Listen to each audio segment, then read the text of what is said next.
Cricket देखना हम में से काफ़ी लोगों को बहुत अच्छा लगता है, स्पेशली जब इंडिया जीत रही होती है तो मैच देखने का मज़ा ही अलग होता है।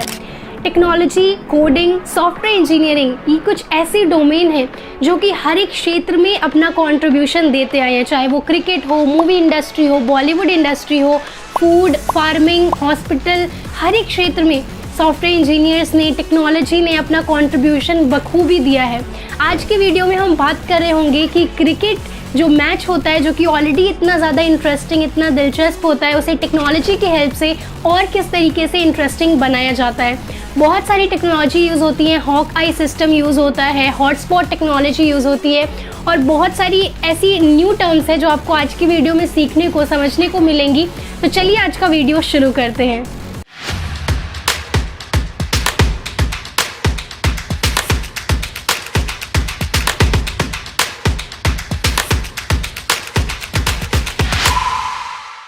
कई बार बॉल काफ़ी तेज़ी से आती है और वो बैट्समैन के ग्लव्स को, पैड को या बॉडी पार्ट को टच करके कीपर द्वारा कैच की गई, ये बताना काफ़ी मुश्किल होता है। एम्पायर क्योंकि काफ़ी दूर खड़े होते हैं, इसलिए उन्हें भी अंदाज़ा नहीं लग पाता है कि बॉल जो है एक्चुअली वो बैट से लग के कीपर ने कैच करी या फिर ग्लव्स या किसी बॉडी पार्ट द्वारा टच होकर कीपर ने कैच करी। क्योंकि ऐसे सिचुएशन में बैट्समैन आउट है या नहीं, ये बताना थोड़ा मुश्किल होता है, इसलिए इन सिचुएशंस को टैकल करने के लिए अल्ट्रा एज टेक्नोलॉजी यूज़ की जाती है। इस टेक्नोलॉजी की हेल्प से मिडिल स्टैम्प के पीछे एक माइक्रोफोन लगाया जाता है। जब भी कोई दो आइटम्स टकराते हैं तो एक फ्रीक्वेंसी जनरेट होती है, एक जो आवाज़ निकलती है फ्रीक्वेंसी, उसे कैप्चर किया जाता है माइक्रोफोन के थ्रू। अब वहाँ पे बहुत सारे और भी नॉइस होते हैं, जो स्टेडियम है वहाँ पर ऑडियंस का हूटिंग रहता है, म्यूज़िक चल रहा होता है, काफ़ी सारा और भी नॉइस रहता है, उन सब नॉइस को फिल्टर आउट किया जाता है। और जब भी दो आइटम टकरा रहे होते हैं, जैसे बैट और बॉल है, तो वहाँ पर एक अलग तरीके की फ्रीक्वेंसी प्रोड्यूस होती है। अगर बॉल ने लेट से ग्लव को हिट किया या फिर पैड को हिट किया तो वहाँ पे एक different kind of frequency generate होती है। उस माइक्रोफोन ने जैसा फ्रीक्वेंसी जनरेट किया, उस माइक्रोफोन के पूरे वॉइस को नोटिस किया जाता है, स्लो मोशन कैमरा के साथ सिंक्रोनाइज किया जाता है। माइक्रोफोन ने जैसा भी फ्रीक्वेंसी प्रोड्यूस किया उसे मॉनिटर किया जाता है। जो थर्ड अंपायर और जो लोग होते हैं, जो एक्सपर्ट्स होते हैं, वो उसे मॉनिटर करते हैं। अगर जो फ्रीक्वेंसी का वेव है वो काफ़ी ज़्यादा हाई रहता है तो इसका मतलब होता है कि बॉल जो है वो बैट से ही टकरा कर कीपर ने कैच की है। और अगर लेट से किसी और ऑब्जेक्ट को बॉल ने हिट किया है, मे बी बैट्समैन के बॉडी पार्ट को या फिर ग्लव्स को, पैड को, किसी भी और चीज़ को, तो वहाँ पर जो फ्रीक्वेंसी कर्व है वो उतना ज़्यादा पीक पे नहीं जाता है, थोड़ा सा ही डिफरेंस वहाँ पे शो होता है। इस तरीके से स्लो मोशन कैमरा के साथ सिंक्रोनाइज करके ये डिटेल निकाला जाता है कि जो बॉल है वो एक्चुअल में किस चीज़ को उसने हिट किया और फिर बैट्समैन आउट है या नहीं है वो डिक्लेयर किया जाता है। तो अल्ट्रा एज टेक्नोलॉजी माइक्रोफोन और स्लो मोशन कैमरा सिंक्रोनाइज करके यहाँ पर यूज़ किया जाता है। इसकी हेल्प से बताया जाता है कि बैट्समैन आउट है या नहीं। इसी तरीके से LBW जो है वो काफ़ी ज़्यादा इंटरेस्टिंग केस है। काफ़ी बार ऑडियंस को भी लगता है, कभी कभी LBW से अंपायर डिक्लेयर कर देते हैं कि बैट्समैन आउट है या विकेट नहीं गया, जैसा भी डिसीजन होता है। कई बार हमें लगता है कि गलत डिसीजन लिया गया है। स्टार्टिंग में क्रिकेट मैच में ऐसा कोई LBW का रूल नहीं था।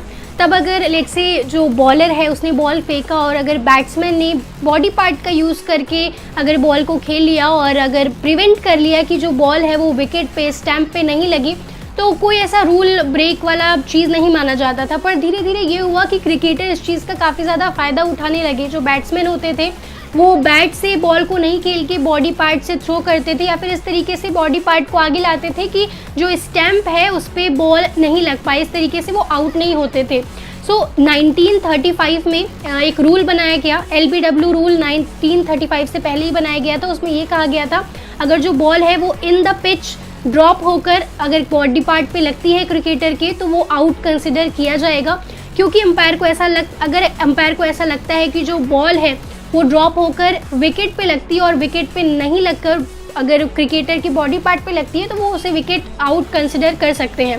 1935 में इस रूल में थोड़ा सा चेंज लाया गया। अगर बॉल जो है वो इन द पिच है या फिर ऑफ द पिच भी ड्रॉप होकर बॉडी पार्ट में लगती है क्रिकेटर की, तब भी बैट्समैन को आउट डिक्लेयर किया जा सकता है। इन सब चीज़ों में थोड़ा सा कॉम्प्लेक्स सिचुएशंस होती हैं। कभी कभी ये बता पाना कि बॉल ड्रॉप होने के बाद किस डायरेक्शन में जा रही है या फिर लेट से अगर क्रिकेटर की बॉडी पार्ट पे, ग्लव्स पे, पैड पे, कहीं पे भी टच होता है तो क्या गारंटी है, क्या एंगल है, क्या हाइट है बॉल का, कैसे पता चलेगा अंपायर को कि वो अगर लेट से क्रिकेटर वहाँ नहीं होता तो वो स्टैम्प पर ही बॉल लग पाती। सो जो बॉल का ट्रेजेक्ट्री है, बॉल का जो पाथ है, उसको ट्रैक करना कहीं ना कहीं बहुत ज़्यादा सिग्निफिकेंट हो जाता है।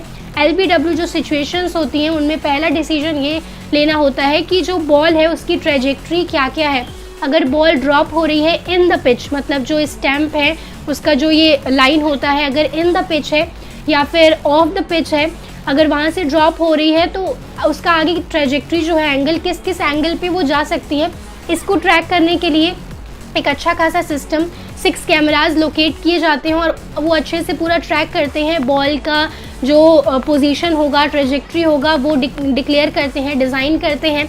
यहाँ पे डिजिटल कैमरा का अच्छा खासा यूज़ किया जाता है, उसकी वजह से ये पहला डिसीजन लिया जाता है कि जो बॉल है उसका लोकेशन जो है वो क्या क्या हो सकता है, पॉसिबल लोकेशंस क्या हो सकते हैं।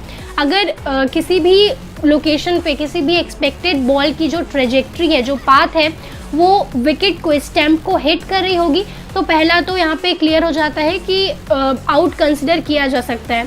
ये पहला सिचुएशन होता है LBW के लिए।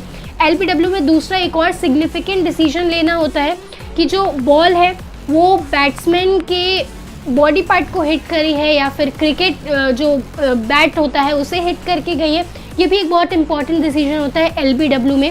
इसके लिए एक अलग टेक्नोलॉजी यूज़ की जाती है, उस टेक्नोलॉजी का नाम है हॉटस्पॉट टेक्नोलॉजी। कहीं ना कहीं ये टेक्नोलॉजी जो है वो, उसका जो नाम है सेल्फ एक्सप्लेनेटरी है। जो बॉल है अगर वो किसी सरफेस को हिट करती है तो वहाँ पे एक हॉटस्पॉट बनता है, एक हीट प्रोड्यूस होती है। नॉर्मल आइज से वो देख पाना मुश्किल है। अगर बॉल लेट से क्रिकेटर की पैड को हिट करी है, ग्लव को हिट करी है या फिर बैट को हिट किया है उसने, तो जब भी कोई सरफेस दो हिट होते हैं तो वहाँ पे हीट जनरेट होती है, उसे हॉटस्पॉट कहा जाता है। ये हम लोग तो नहीं आइडेंटिफाई कर सकते कहाँ पे टच किया है बॉल ने, पर जो स्टेडियम में 2 हाई एंड कैमराज लगे होते हैं एट द 2 एंड्स, उनकी हेल्प से ये ट्रैक किया जाता है, ये आइडेंटिफाई किया जाता है कि किस जगह पर बॉल ने हिट किया है और इसकी हेल्प से फिर आसानी से LBW का डिसीजन लिया जाता है। सो पहला सिस्टम जो यूज़ होता है बॉल की ट्रेजेक्ट्री के लिए उसे हॉक आई सिस्टम कहते हैं।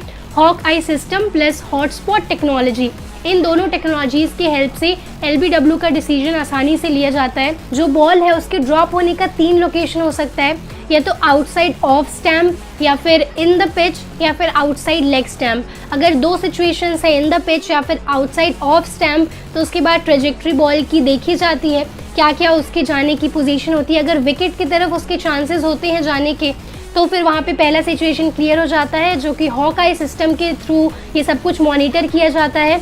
थर्ड अंपायर और जो भी एक्सपर्ट्स होते हैं वो सब कुछ मॉनिटर करते हैं और इसके साथ में हॉटस्पॉट टेक्नोलॉजी यूज़ की जाती है ये पता करने के लिए बॉल ने किस लोकेशन को हिट किया है। इस तरीके से LBW का डिसीजन लिया जाता है। मूविंग अहेड और भी बहुत सारी टेक्नोलॉजीज़ यूज़ होती हैं। स्टेडियम में ही इतने सारे इक्विपमेंट्स होते हैं, इतने सारे हाई एंड टेक्नोलॉजी होती है। जैसे कि अगर आप बात करें स्टैम्प के, तो उसमें इंस्टेंट लाइटिंग, जैसे ही अगर विकेट लेट से आउट होता है तो इंस्टेंट लाइटिंग और बिल्कुल लाइव डिसीजन सब कुछ लिया जा रहा होता है वहाँ पे। जस्ट वो जो 3 स्टैम्प होते हैं वो सब कुछ, उन सब का प्राइस इतना ज़्यादा होता है, तो आप समझ सकते हैं टेक्नोलॉजी में कितना ज़्यादा खर्च किया जाता है क्रिकेट जैसे इंटरेस्टिंग गेम में। तो इस तरीके से और भी बहुत सारी चीज़ें होती हैं जहाँ पर टेक्नोलॉजी का यूज़ किया जाता है। और अगर बात करें लाइव स्ट्रीमिंग की, मल्टीपल प्लेटफॉर्म पे, मल्टीपल डिवाइसेस पे लाइव स्ट्रीम हो रहा होता है क्रिकेट, वो अपने आप में एक इंटरेस्टिंग चीज़ होती है। हर मैच के साथ हॉटस्टार अपने ही रिकॉर्ड को तोड़ता है। 2019 में वर्ल्ड रिकॉर्ड बनाया था हॉटस्टार ने, जब 18.6 मिलियन लोगों ने एक साथ बैठकर कॉन्करेंटली IPL मैच देखा था। 2022 में ये नंबर बहुत ज़्यादा बढ़ चुका है। अराउंड 1.82 करोड़ लोग कॉन्करेंटली साथ में लाइव स्ट्रीम देख रहे होते हैं, मैच देख रहे होते हैं। 4 to 5 स्टेप्स इन्वॉल्व होते हैं जो कि मेक श्योर कर रहे होते हैं कि जो इवेंट है, जो मैच चल रहा है, उसे रिकॉर्ड किया जाता है कैमरे से, माइक से, और उसके बाद इन्वॉल्व होते हैं कुछ स्टेप्स। उन सब के बाद आपके पास वो लाइव स्ट्रीम सेंड किया जाता है जो आपके डिवाइसेस हैं, हॉटस्टार, नेटफ्लिक्स, यूट्यूब, टीवी, जहाँ पर भी आप देख रहे होते हैं। मेक श्योर किया जाता है कि जितने भी ऑडियंस देख रहे हों वो सब कॉन्करेंटली साथ में विदाउट एनी लैगिंग वो चीज़ें देख पाएँ। एक डिटेल्ड वीडियो इसके लिए अलग से होगा आपके लिए, जिसमें एक्सप्लेन किया जाएगा सारा प्रोसेस, किस तरीके से जो मैच लाइव चल रहा होता है वो लाइव स्ट्रीम आपके फ़ोन में, आपके लैपटॉप में आप देख पा रहे होते हैं। टेक्नोलॉजी काफ़ी सारी है, गेम बहुत इंटरेस्टिंग है। मेक श्योर करिए आप चैनल को सब्सक्राइब करिए। अगर आपको इस टाइप का वीडियो और चाहिए, टेक्निकल कंटेंट चाहिए, इंटर्नशिप प्लेसमेंट रिलेटेड अपडेट्स चाहिए, इंटरव्यू टिप्स चाहिए, तो सब्सक्राइब करिए हमारे चैनल को। और साथ ही साथ अगर आपको कोडिंग सीखना है, अगर आपको कोडिंग में इंटरेस्ट है, तो जो पहला लिंक है नीचे डिस्क्रिप्शन में, उसे चेकआउट करिए। न्यूटन स्कूल के कोडिंग बैचेस स्टार्ट हो चुके हैं। आपको ज़ीरो से, स्टार्टिंग से लेकर सब कुछ स्क्रैच से सिखाया जाता है और एक एक्सपर्ट डेवलपर बनाया जाता है। एंड मेक श्योर आप सब्सक्राइब करिए चैनल को for more such content. Thank you.